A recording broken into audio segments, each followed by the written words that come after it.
Okay guys, so the first exercise is a hyperextension, and if you do not have this kind of machine in your gym, you can use a bench and just Google how to do a hyperextension on a bench. You pretty much hang the top half of your body off of a dumbbell bench similar to what you're doing here, but pretty much the focus is on keeping your back flat and straight and tensing your core and making sure you're coming up with your glutes and your hamstrings and really squeezing at the top of the exercise.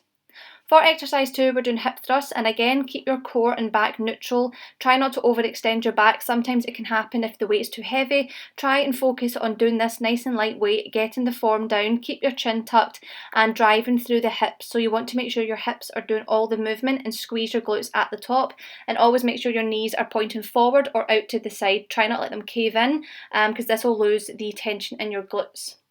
Exercise 3, we have an elevated split squat. So for this, you can use a bench, a chair, a box, anything that puts your back foot higher up from the ground. And your front leg, the one you're working, you want to make sure you're coming down to 90 degrees, pushing through your heel. Make sure your knee never comes over your toes and squeezing your glutes at the top of the exercise. Exercise number 4 is a Romanian deadlift, i.e. keep your knees slightly bent and you want to come forward with the barbell, staying as close to your body as possible. Come down to about middle of your shins, but this range will depend on your hamstring flexibility. Again, keep your core and your back tensed and keep it all contracted so that you're not extending your back, and push your bum backwards and really feel the contraction in your hamstring, i.e. the back of your legs.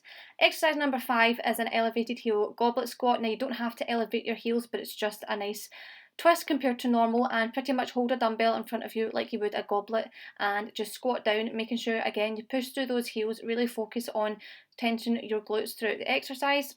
And for the final exercise, we're doing the hamstring curl machine. Hamstring curl machines just vary in gyms. You might have a seated hamstring curl machine, you might have a lying one. Any kind of variation is absolutely fine. The point of the exercises is just to work the target muscle. So if you can't do the specific exercise, just look at what muscle you're working and just replace it if you don't have the necessary equipment in your gym.